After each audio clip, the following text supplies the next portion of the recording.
You doing the intro this time? Yeah, I can do if you want. Welcome to the Let's Talk Bikes podcast, brought to you by P1 Construction. No S. Yeah, no S. There you go. Myself, Worx Sports Insurance, and JSMX Coaching. See, that's how it's done, Josh. Yeah, but you missed Moto 101 podcast suite. I did. Oh, yeah. You missed Reese, Ascension Media. Okay. Right, well, between us, we've got it. Episode 4, fair, isn't it? Reese being the most important part of all of it. Exactly, he's Sat the main over man. I'm right, Yeah, Right the there. guy.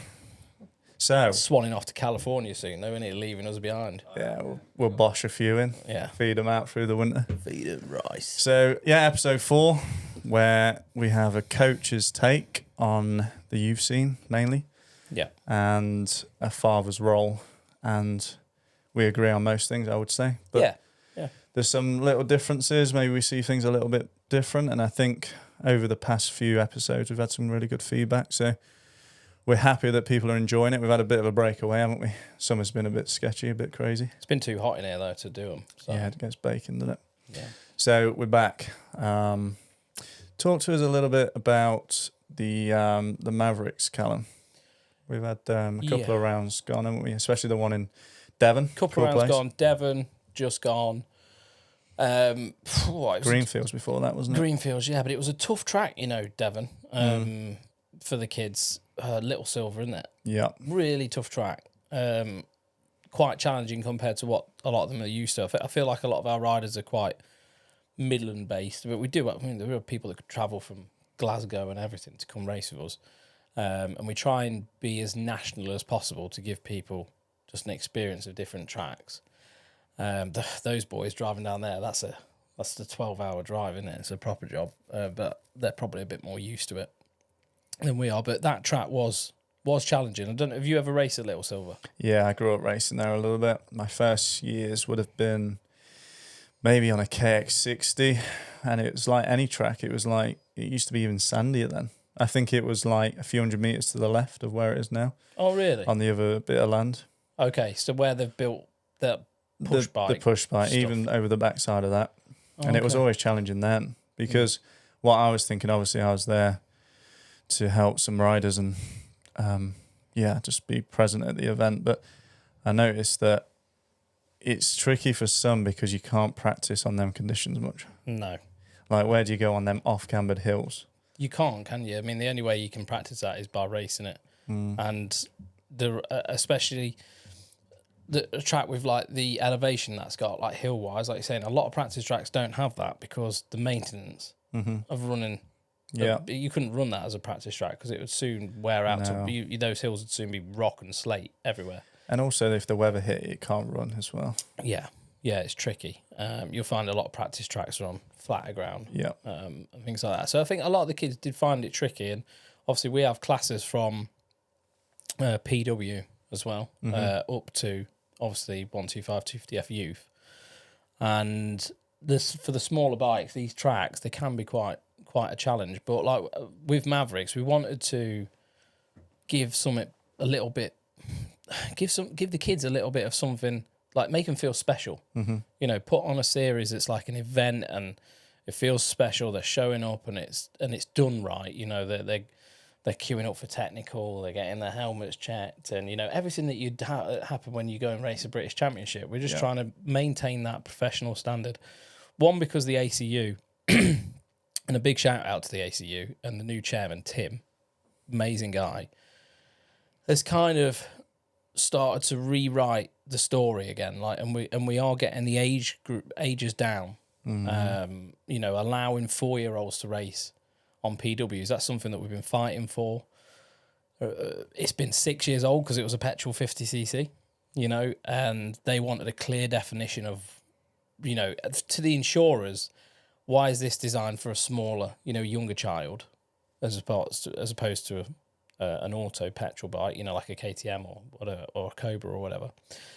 So we had to go through all like the AMA rule book and be like, well, it's shaft driven, automatic, you know, so there's a clear landing in the sign in the sand. Okay, it's shaft driven, automatic, 50cc. Yeah, that's allowed for 4-year-olds. And then obviously you've got KTM Group coming out with all the electric bikes as well, which has changed the landscape of it. And I love that the ACU have moved with the times quickly, which is unusual, to to modernise.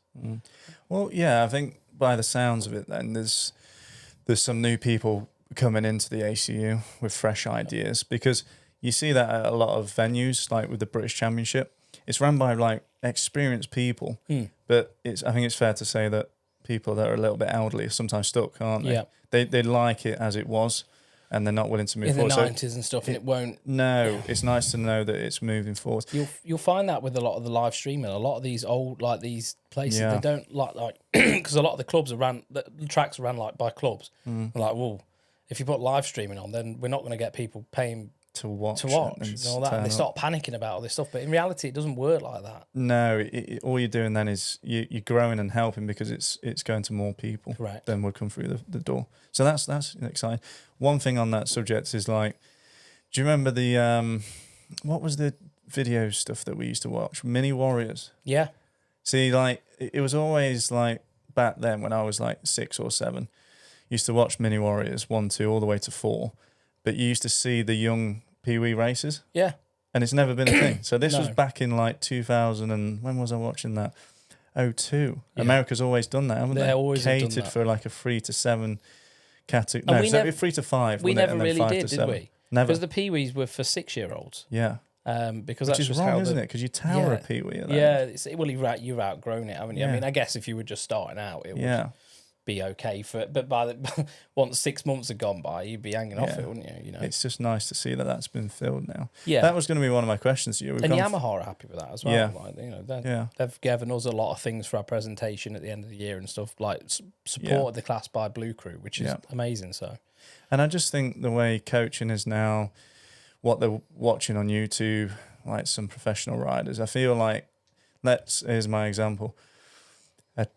A 4-year-old now is as gifted and technically sound and safe on a bike as a 6-year-old back in the 2000s. I agree. Yeah, I think it's all gone 2 years. More. Yeah, I think you're 2 years ahead, because you're on the Stasics. They've been riding the Stasic or a Revy from 2. Yeah, yeah. So it is correct that it's moving forward. It's not. I don't think it's dangerous for anyone involved.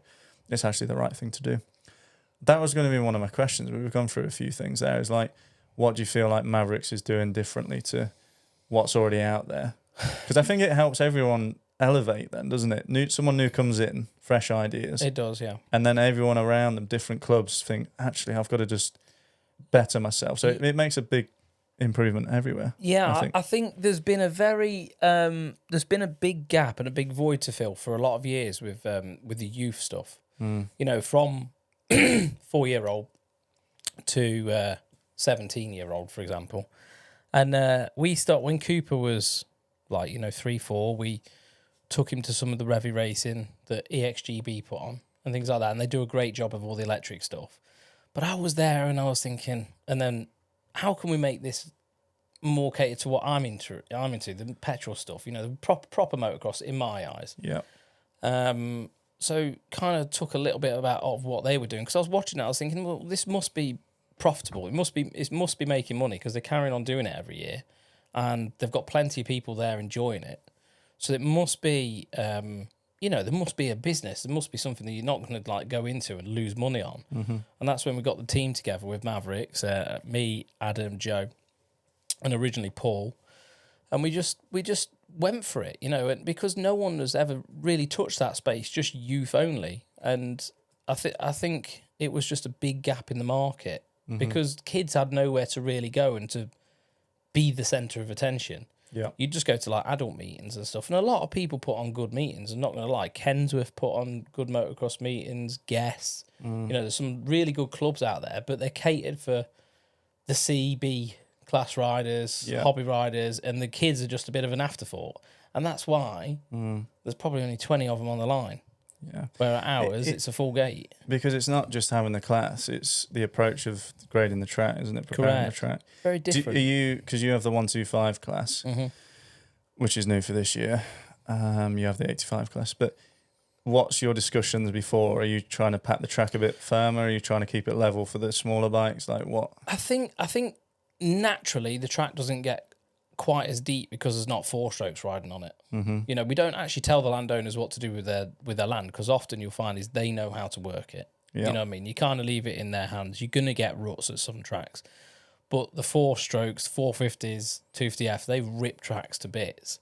And you don't quite get that level of roughness. Now, the conversation, and I wanted to put this on you actually, because the conversation I've had with a lot of parents is, well, what are they learning if they're not riding a rough track? And I get it, but what my thought on it is we're offering a race series for kids to race on adult tracks, and the tracks are developing for their bikes, as in like the bumps, things like that. So I would say with us, you might be able to just learn a bit more raw speed.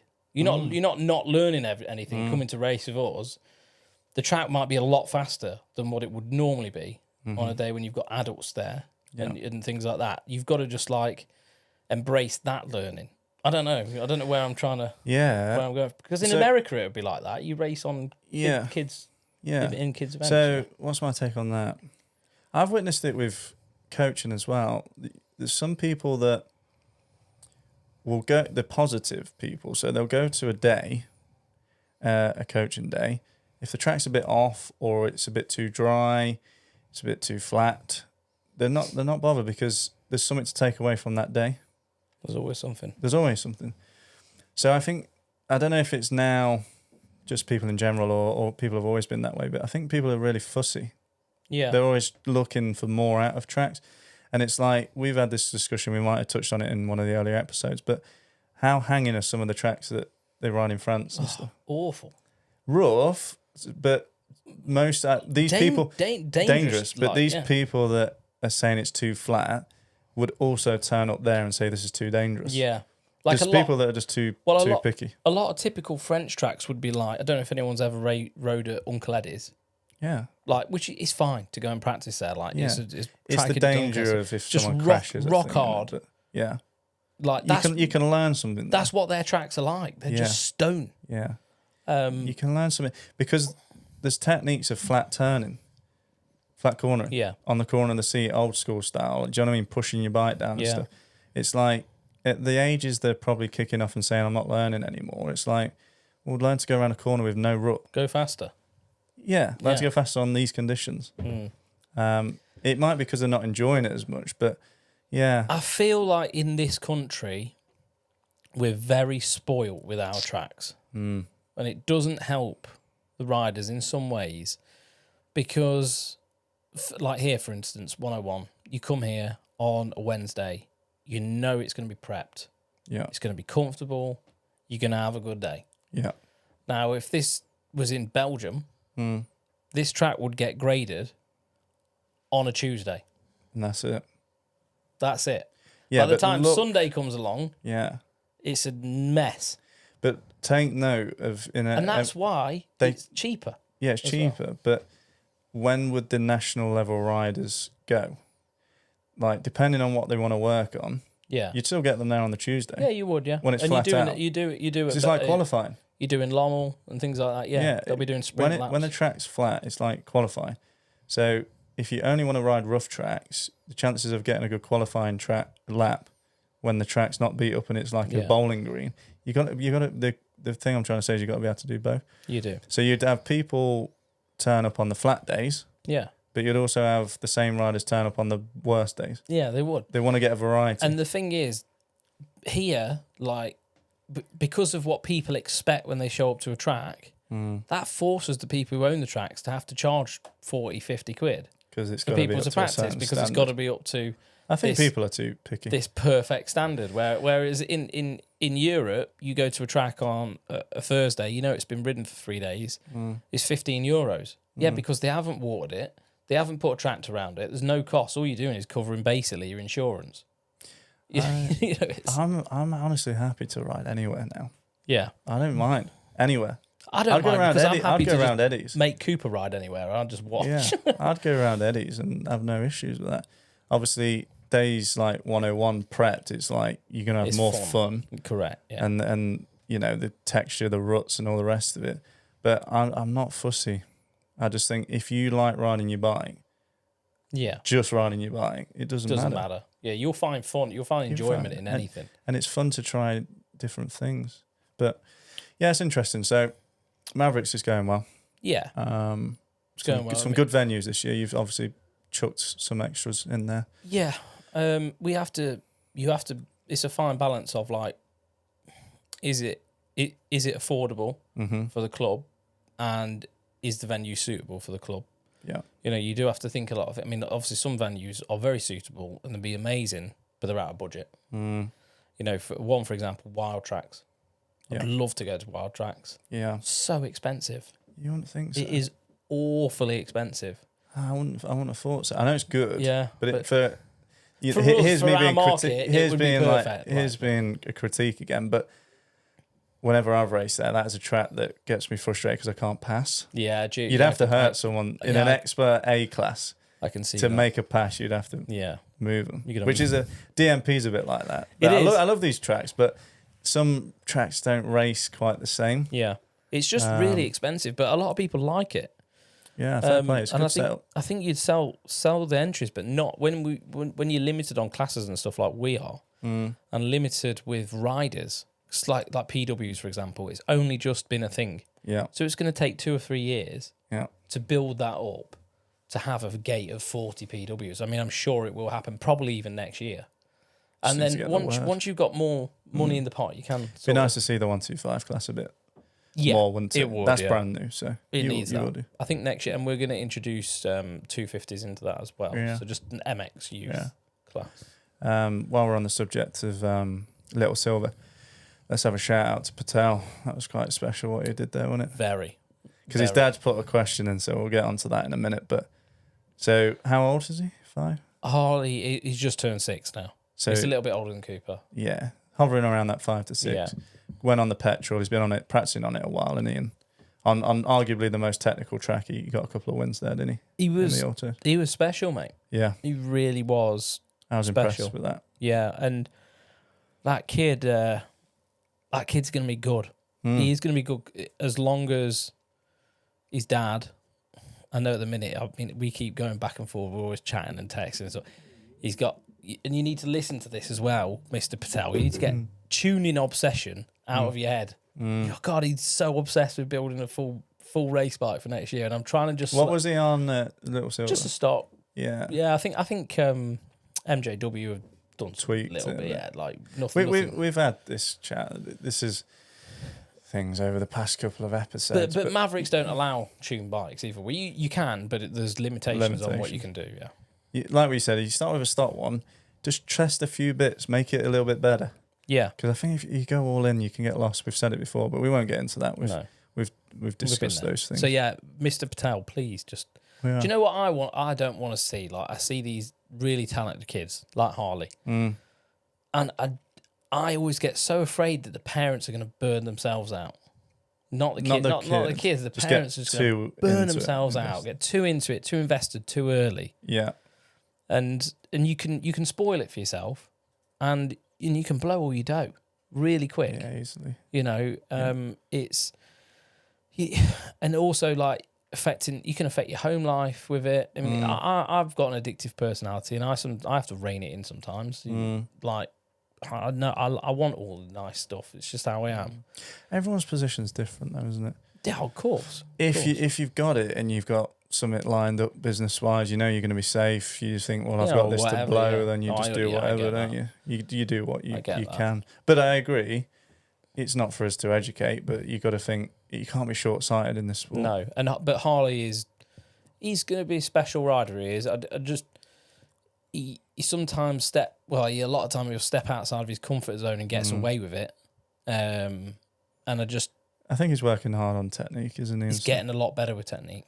That's something that advice-wise, it's like the pace. But he never did any of that early on. No, so you got to work extra hard on it because it's when you get on. I think when you get on 65s, the speed difference is high.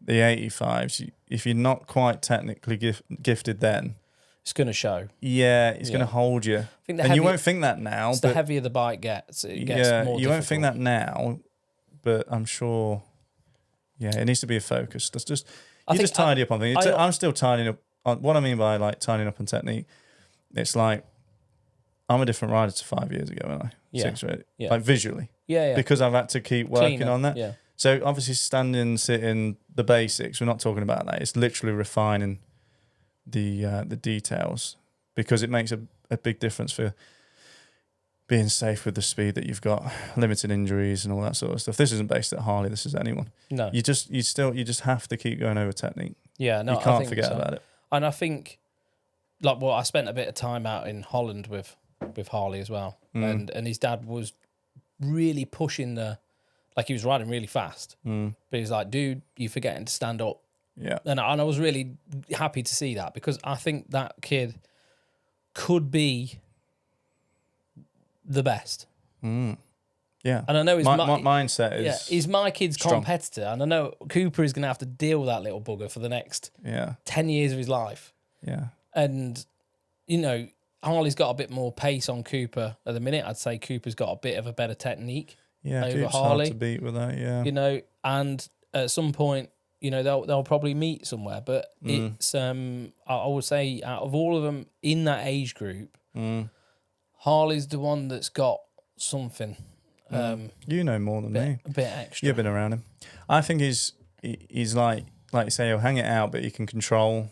His dad's very good with the mental side of things with Harley. He lets the bike move. I've watched him, and I think you're controlling that on the throttle. You've got a feel. Yeah.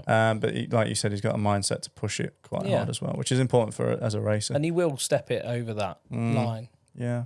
So the question, because he follows the podcast, which is cool, and his question, he was intrigued to know what our parents were like for us when we was sort of growing up and stuff. Very different, I should think. I mean, if I was to round mine, I won't blabber on too much, but it's tricky with me because I've got such a good relationship with my dad now, because since, what was it, 2013? Yeah. I went my own direction, did I? And you was helping me out at the time. I think you needed to, didn't you? Yeah, it got a bit crazy and Your stuff. dad had his own life going on as well. Yeah, like some dramas and stuff. And there was a lot going on in the background, which we don't need to get into. But when I was growing up with my dad, it was all like, it was very serious, as you would think. We was doing the nationals, and we built up to winning a few of those and stuff. So when you're in there, you're in, aren't you? There's pressures and all the rest of it. Especially when you start getting sponsors and things like that. Yeah. My dad was, obviously, if everything was going right, sweet. If not, then it was, you knew about it. Do you know what I mean? And I look back and I think, I understand, because you want the best for your rider and stuff. But maybe the way you went about it was wrong. I always remember, like, you know, it wouldn't affect some people, but I'd say I was quite, what's the word? Sensitive. You were a bit like Coop, weren't you? Yeah, a little bit sensitive. Like, things would get on me and stuff like that. But I remember sometimes he'd say, that was embarrassing, that. And I just like, that would just cut me in half, man. Because it is like, embarrassment to me was like, it's just not nice, is it? I know he didn't mean it, but he'd use strong words. I think especially when you were probably at what age then? Like 12-ish, 11? Yeah. Like, so you can understand, 10, 12, that 13, at that 14. point as well. Like when he dropped that a few times. I could say that to Cooper and he'd look at me like, well, what does that mean? Yeah. So, yeah, I knew. You know, like... to me, it was like this, the disappointing thing. Yeah. You know, I'm not angry, mad, but I'm disappointed. It was like that, but for me, a little bit worse. But that wasn't the stronger moments. A lot of shouting about and stuff. I remember one time, I was qualifying for like, it used to be the finals then or something. And it was at the semi-finals. And I was obviously winning the class and stuff. But I'd lapped this rider in a really rutted section. And like in my own helmet, he was going towards the middle inside. So I went outside of him and he crossed up and took me down. And my dad went like, he said, you never pass a back marker on the outside. I did it at Farley. Yeah. Did you think about that when you were doing it? Yeah. And it fucked me then as well. But yeah, like that was one thing that jumped out. So my dad's approach was like, he was in, you know, all in. He was supportive, but I feel like sometimes he used to go in, you know, when he weren't happy. Too much. Yeah, but also not give me a solution to it. Yeah.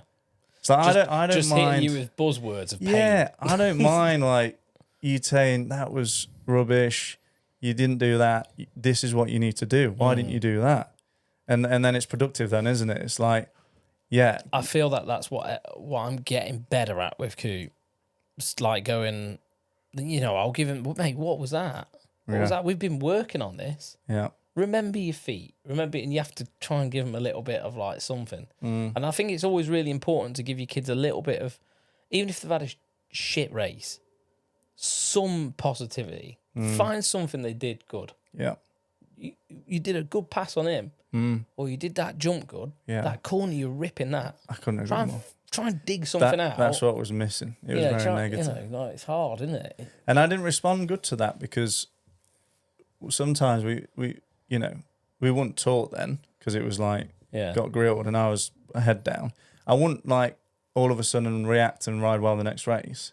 It didn't like I didn't respond to that like, oh shit, I better step it up now. Because for some reason I was just a bit off that day. But it would go into like the next day we wouldn't be talking and it just like chewed away as we got a bit older and stuff. It did spoil it, and that's something you have to be careful of, isn't it? Yeah. It's all back now because I did my own thing and I got quite successful, didn't I? Yeah. Like doing it on my own. It worked better for me. Yeah, and I imagine it's and really our relationship our relationship's mega, like really, really good, and it has been for a long time now, but it got too intense. So that's an insight on what for me. But what about Tosh, man? Tosh was a law to himself, mate. This is your dad, by the way. Yeah, my dad. My story was a bit different. We started racing because Mum and Dad split up. Yeah. And Mum kind of just said, well, you better do something with him. And I was like, I want to do go-karting. And he was like, I can't afford that. This, that, and the other happened, and I ended up with a KX85. And I'm like, I've never seen a motocross bike in my life. I don't know what the fuck I'm doing. I'm like, what? This thing is terrifying. And so I was useless for a long time because I didn't really want to do it. Mm-hmm. And then, I broke my leg, realised I liked it. And when I came back, I started winning. My dad got a bit more keen for it and all that. And then like the fun does slowly go, doesn't it? Like when you reach the point of like winning and then like you've expected to do something. It's addictive, isn't it? To a rider, you want to win, but also the parent expects it as well. You feel like you get sucked in over time, don't you? Definitely had tensions like that, like what you had with your dad. For me though, it was probably me not taking it seriously, dicking around a little bit. But then I always thought my dad wasn't putting it I wasn't going to put in 100% if he wasn't going to put in 100%, because my dad was always like kind of going for a bit of a piss up. You know what I mean? Like Dad's main concern was beer o'clock. You know what I mean? Like that's all he was bothered about. Seeing that one. Yeah, just going racing and getting bladdered. Like that's all he was bothered about, really. Like be all and end all of it, because that was his favourite thing to do. So it still is his favourite thing to do. But mate, me and my dad, we had some fights, some serious fights. We was at Matley Basin. I was doing the talk about it. We was doing the I don't even know what it was. It was like a support race thing that they were doing at the GP, and got involved in that. It was really expensive to enter it. I think it was like $1,000 or something. And I needed my tyre needed changing. I'd bought these really nice yellow XL rims on the Suzuki. Was this the Alessi 450? Yeah. Mike Alessi's bike. Yeah, it was violent. But I used to like it, to be fair. You could ride it a gear high and just like, a bit like your Niter thing. It was just had loads of power. It actually made it easy to ride. But anyway, I had these mint factory wheels. And my dad was like, I'll do the tyre. Because I could have just literally took it down to Dunlop and just had it done for free. But Dad, like, for whatever reason, was like, I'll do it. Yeah, don't worry, leave it with me. Trying to be the dude, you know what I mean? And then I remember coming up to him and seeing him slip and scratch the rim, mate. And I was like, are you for fucking real, mate? Turn the gold to silver. Just silvered it up. That little... like, it looked like a pen. And he just lost his shit, threw the tyre irons at me, ran after me a little bit. Yeah, that was sketch. He lost it. But there was a lot of that. I just felt like there was always a lot of tension between me and Dad when we were racing. Yeah. Because, I mean, I don't think I was but looking back, I don't think I was the easiest to live with. Because you was just like always playing like a prank when you were just like taking the piss, or you stressed him out, man. Or I'd done it on you know, like I used to try and tease him. Yeah, I did. Looking back, I wasn't the easiest. But I've got to tell you a story, obviously, about the Hawkstone thing. Fuck, dude. This is the cassette, isn't it? Yeah, Go on, man. This is hilarious. This one. My God. So you've probably got the idea of how my dad was a bit highly strung, and he'd fly off the handle like that. So I was always a bit wary around him. I could only push him so far, but for some reason I got a bit of a buzz off doing that. But it's like a game, you know what I mean? Yeah. But we was at Hawkstone, and I hadn't qualified. So my dad was not happy anyway. Fucking giving me the whole, it's a waste of time, wasting our money. Fucking, this is stupid. Like, what you better than that, and all you know all the spiel. And I was like, whatever. So I went for a shit anyway before the race. Nerves. Yeah, I get that. because it was last chance qualifier. I'm thinking, yeah, I need to get in this race. I've got this. I've got to do this LCQ. I cannot be in. You know what I mean? I can't. What am I doing? So I went to the toilet. Obviously, diarrheaed in there. You know what I mean? You know what adrenapoo's like? It's just yellow, isn't it? It's like, you know what I mean, don't you? It's like the colour of that fox boot up there. And then anyway, I hear this like, what the from underneath me, and I go out and he's took the toilet cassette out to go empty it. I've gone into the toilet, poured the blue stuff in it, done everything, done my business, wiped my arse, it's all in there, and there's just. He's come and opened the door, you know what I mean, with a nice clean cassette, big steaming pile of yellow shit there. And he went mental. He made me get it out of my hands. Wow. Yeah. He threw a load of like air filter gloves at me and said, get it out, basically. You know? I always remember Hakesy riding past, and I'm just like, just laughing his head off. Jet washing the side of the camper like that, and he's pissing himself, yeah. Did you qualify? That would take your mind off I did, the job, to be wouldn't fair, it? yeah, I did. Probably help you, that. Yeah, I did. Put a bit of humour into it. That's some story. I saw a ghost at Auckland as well. Yeah, I don't think I was there, but you definitely told me about that. Weird, man. What happened? It's walking in the woods, and we could hear some people in the woods, and I was like, let's go see what they're doing. Walk through the woods, some people just having a bit of a fire and that.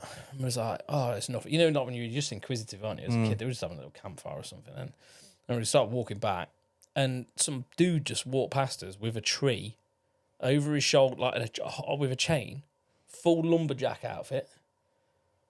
Didn't even acknowledge us, walked clean past us. But two of us saw this, by the way. It's not just one. So hold on, the tree's just going like all along the floor. Dragging it, you know what I mean? Like walking, dragging it. Yeah. And we looked at each other like, fucking weird. He didn't even like acknowledge us, you know what I mean? There's no acknowledgement. Even now when I think about it, it feels like it's like a memory that I've put in there. Yeah. Doesn't even seem real. And I turn round, nothing. Nothing. It's mad that, because you either believe or you don't in stuff like that. And some people have had some experiences. It's so I'm thinking of that, just thinking you must have been on something, man, by accident. I was young. I was younger. Yeah, like, so I might have spiked you up. No.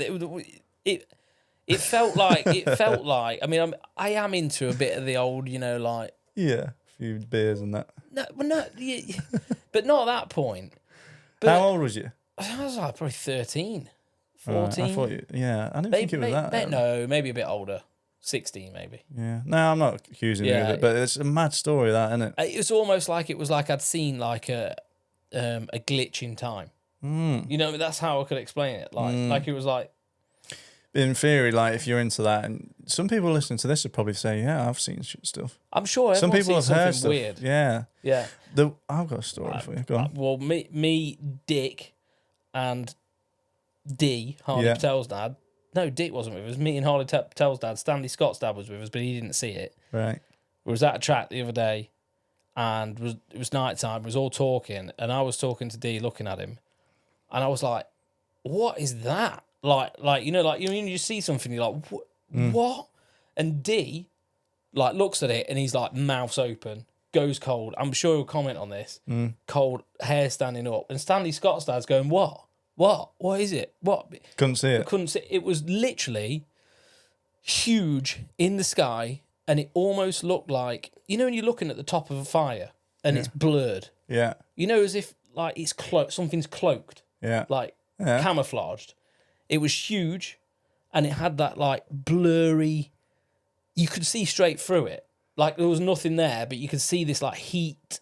Yeah. You know, like when you see like that heat distortion. Did you have a campfire or something? No, it was at Ironworks, and it was in the middle of the sky, and me and Dee were just like, "What is that?"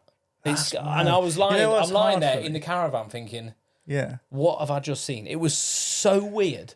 No, I can't accuse you of being mad. I've never had a mad experience like that, so it's hard for someone. I think you have to be almost open to it. Yeah, to see it. I'd say you're very open to it. You know, like Steve is a bit like you. He's like, if it's not black, it's white. Yeah, like, he did not see a thing. No, that's fair, mate. I'm not going to say you're full of crap. Like, if you've seen it, you've seen it.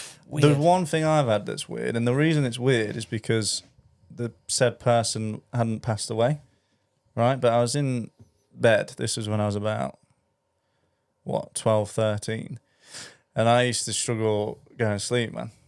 Weird. Yeah. Because I used to. I think I watched Sixth Sense. My mum was watching it, and I watched Sixth Sense when I was like 9, which is too young for that, because it's like definitely too young for that. There's still people hanging and stuff, and like, it's wrong. It's but it scarred the shit out of me. So then I used to I'd be in bed just looking around. Do you know what I mean? Looking at the door as close my eyes for 10 seconds, open them again, like I was dead shifty. I've been there. I used to love horror films as a kid though as well. Yeah, so it scares you, doesn't it? Yeah, but I wanted it. No, I didn't want weird. it. I didn't want it, but it was there. Even Paranormal, when that came out, remember that? Yeah, I do remember Ages that, about 15, something that screwed me and all. So I've struggled now. I'm all right. I sleep all right at 33, but 32. Anyway, so what happened was, eyes open, doing my checks, 9 o'clock, half 9, 10 o'clock, and then randomly there was someone there that I knew well at the time, to the point where it sent the chills on me. Do you know what I mean? You're just like, what? Not passed away though. So that makes no sense to like anything that we're talking about. It was just like so vivid, like there. Could have been a what do you call it? Sleep paralysis. Yeah, I think I was just, like, now I think about it, I think I was. It's almost like I was just drifted off. Yeah. But like you were like half awake. Yeah, it must have been so strange.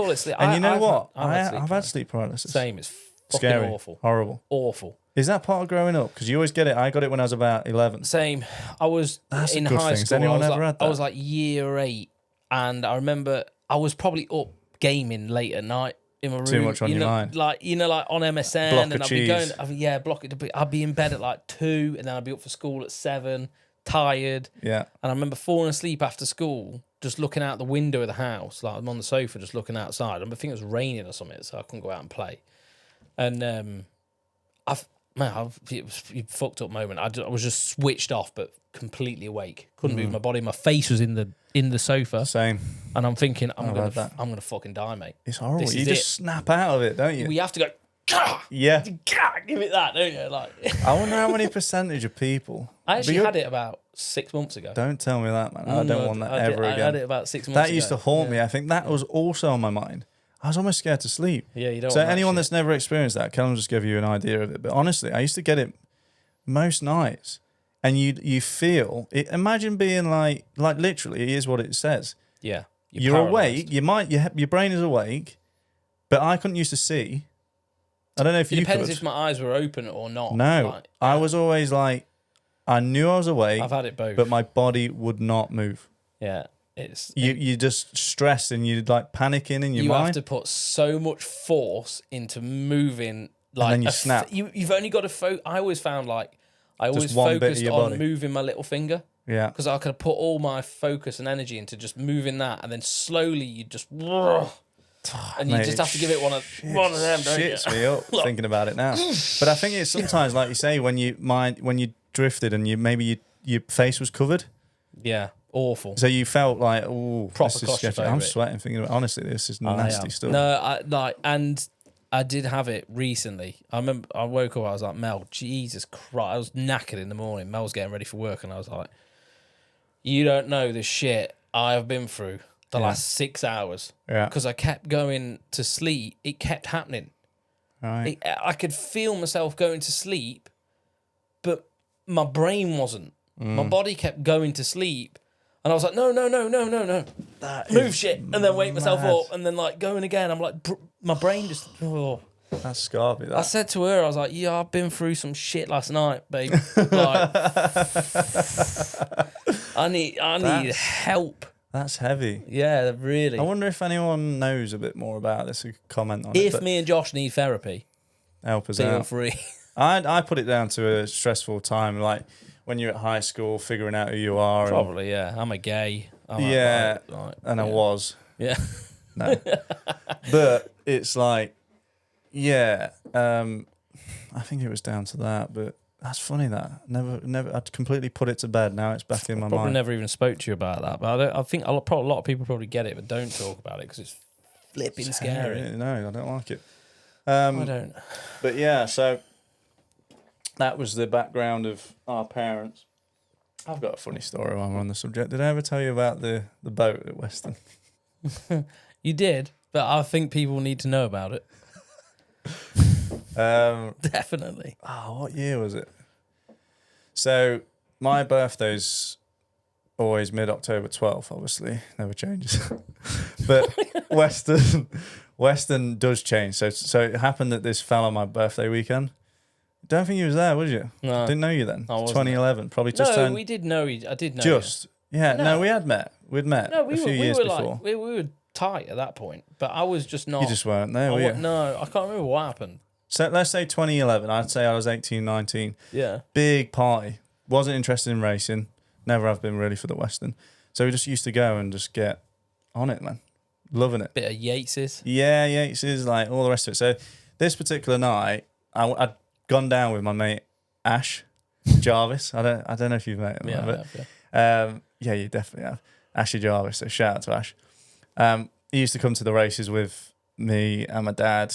He used to get on the beers. Obviously, I was racing and stuff. Like, just really got on well. And we went down in my Peugeot 206. And yeah, my first one, Dirty Diesel, won it when I passed my test. 1.4 No HDI. plans for sleeping other than took a pillow.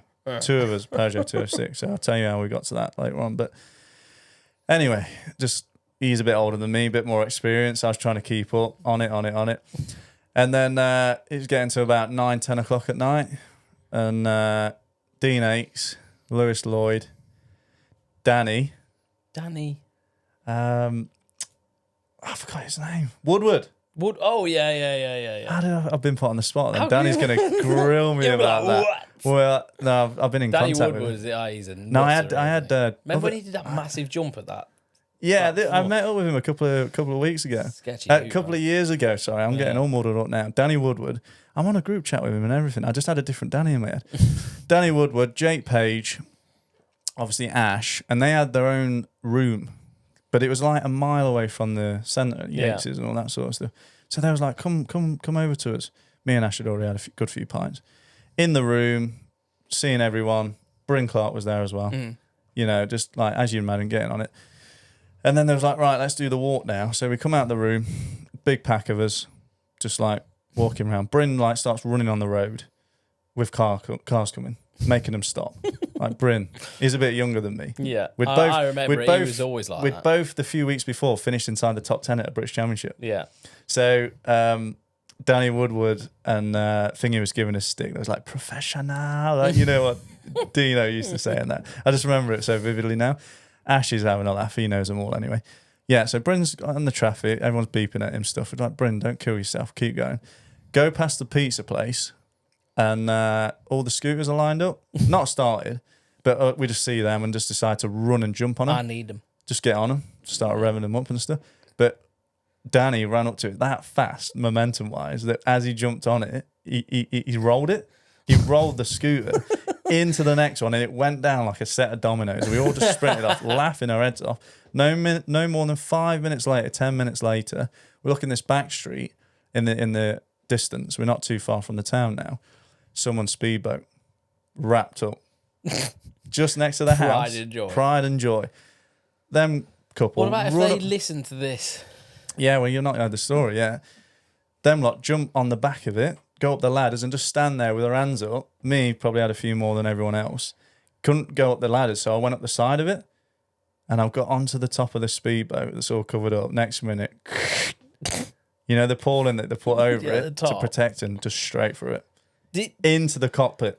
Did you rip the cover or the... No, it would be like a soft top, like a sports car. Oh, man. Do you know what I mean? Like straight through That'd it. be Can you imagine that expensive noise? as well, yeah. The noise and then the boom, boom as I go down the steps. Look up and the steering wheel's in front of me. You went down some steps. You imagine like at the speedboat where the steering wheel is. Yeah. You're kind of down a bit, aren't you, with the thing? I've dropped into that. And I cut all my arm up. They've all rushed off it. They've watched me come up like a meerkat. Do you know what I mean? Like jumped off the back of it. Fuck. And they was literally folded. Anyone that had seen what I'd done was just absolutely crying. We've sprinted off. And like, I'm not feeling bad because at that time you just thought it was hilarious. Yeah. Anyway, and we had a fruity night that night. It was just getting kicked out of the first place, too drunk. Lost my trousers, I think, at one point. You know what I mean? Like getting carried out and stuff. It was just absolutely carnage. But the thing that I still talk to Ash about now, and Danny will laugh about this because I remember telling him the story. We went back 2 days later, and or the day after, sorry, just about to leave. And we look at the boat. It's got this is when it's got the tarpaulin on, sorry. Got it mixed up because they've patched it over. Oh. And I'm upset about myself because I'm thinking that's not good. Not upset enough to knock the door, but just like, that was bad. Yeah. And my mate Ash just starts crying with laughter. I'm like, Ash, what's going on, mate? This isn't funny. He says, look at the name of the boat. It's called Ship Happens. Because every boat has a name, doesn't it? And it's Ship Happens. And I was just folded. If the owner of Ship Happens tends to watch this, make sure you invoice JSMX Yeah, but I'm Coaching. in the position I would now. Like if I'd have done something stupid, like you just would. Yeah. Some wouldn't, some would. I would now, but then I wouldn't. Yeah. Well, you probably wouldn't have been able to.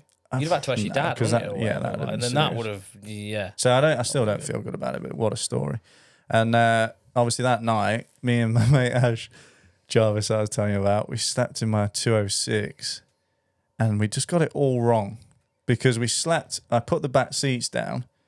Do you know what I mean? Just like struggling to sleep, no sleep whatsoever. In the morning, we just turned 180 degrees and it was mint. They're comfy. Awesome. So you should have just done that. Yeah. And I laugh with that now because we'd say, like, mate, remember that time? At least you know how to sleep in a Peugeot 206 now. Don't know how useful that's going to be. They were the story. They were the days, weren't they? Mate, I used to love it. I used to come to yours on a Wednesday night. I'd finish work. No, Tuesday night, finish work. I didn't used to work Wednesdays. Straight to Josh's. Your dad had just handed me a packet of cash and then we'd just go practicing on a Wednesday. Yeah. It was mint. Yeah. And my dad wasn't dodgy, by the way. He was a builder. So we always used to have cash on him. So he'd be like, here you are, just go where you want. And like, you used to just go riding on a Wednesday and then I'd stay at yours Wednesday night, go to work from yours, and then go home on a Thursday. It was a good time, man. It was great times, man. We've got loads of stories. We'll probably get onto them in different episodes. But yeah, we normally do an hour, but I think that was quite good. That was good, I think. Yeah, touched on some things, we'll see you. We'll go for episode 5 soon. Hit you soon. So yeah, just thank you to P1 Constructions, Mike. Did I say Constructions again? Constructions, yeah, it's construction. Research, Ascension Media. Yeah, Ascension Media. Thank you for filming this and spending your time. Thanks to Josh at JSMX Coaching. Yeah. And myself. Worx Sports Insurance. Yeah. So we've got it dialed now. See you in the next one. And Moto 101. Appreciate it. See you soon.